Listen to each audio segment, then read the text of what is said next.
हुकूमत करता था, जो रात को गलियों में गश्त करता ताकि रया का हाल मालूम कर सके।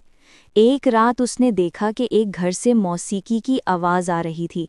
उसने आगे बढ़कर देखा, महफिल के बीचों बीच एक निहायत प्यारी लड़की रक्स कर रही थी। उसकी हरकत में नज़ाकत थी, चेहरे पर जमाल, और हर कदम के साथ मौसीकी जैसी सांस लेती थी।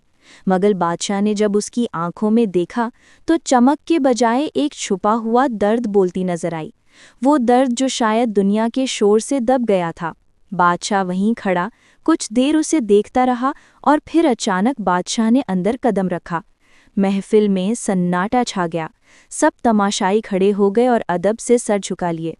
बादशाह की आंखों में गुस्सा और दुख दोनों थे। उसने बुलंद आवाज में कहा, ये क्या तमाशा है? सल्तनत में ऐसी महफिलें क्यों सजाई जा रही हैं? सब खामोश रहे। बादशाह ने सिपाहियों को हुक्म दिया, इस लड़की को फौरन दरबार में हाजिर किया जाए। मालूम करो ये कौन है और इसकी मजबूरी क्या है। अगली सुबह सिपाही उस लड़की को दरबार में लाए। वो कांपती हुई बादशाह के सामने खड़ी थी, आंखों से आंसू बह रहे थे। बादशाह ने उससे नरमी से पूछा, तुम सच सच बताओ कि तुम इस महफिल में क्यों थी? लड़की ने रोते हुए जवाब दिया, जाए पनाह, मेरी माँ सख्त बीमार है, घर में कोई कफील नहीं। मैंने बहुत कोशिश की मगर कोई सहारा न मिला। मजबूरन मैंने रक्स इख्तियार किया ताकि मैं अपनी माँ का इलाज करवा सकूं। बादशाह की आंखों में नमी आ गई। उसने कहा, यह सल्तनत किसी गरीब या मजबूर लड़की को अकेला नहीं छोड़ेगा।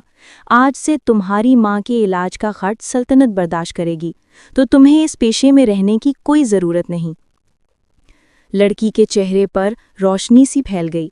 उसने बादशाह के कदमों में झुककर शुक्रिया अदा किया और खुशी खुशी अपने घर लौट गई। उस रात बादशाह अपने बिस्तर पर लेटा तो नींद ने आंखों से नाता तोड़ लिया। उसके जहन में वही रक्स घूमने लगा, वही चेहरा, वही आंखें जिनमें दर्द के साथ एक पाकीज़गी छिपी थी। अगला दिन दरबार में बेचैनी से गुजरा। शाम ढली तो बादशाह अपने घोड़े पर सवार हुआ, सीधा उसी लड़की के घर जा पहुंचा।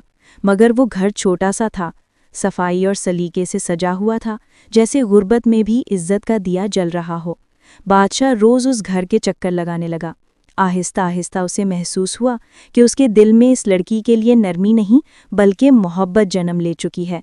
जब लड़की की माँ सेहतयाब हो गई तो बादशाह ने सोचा, अब कोई जवाज़ नहीं बचा कि बार बार उसके घर आए, मगर दिल की बेचैनी उसे करार न लेने देती।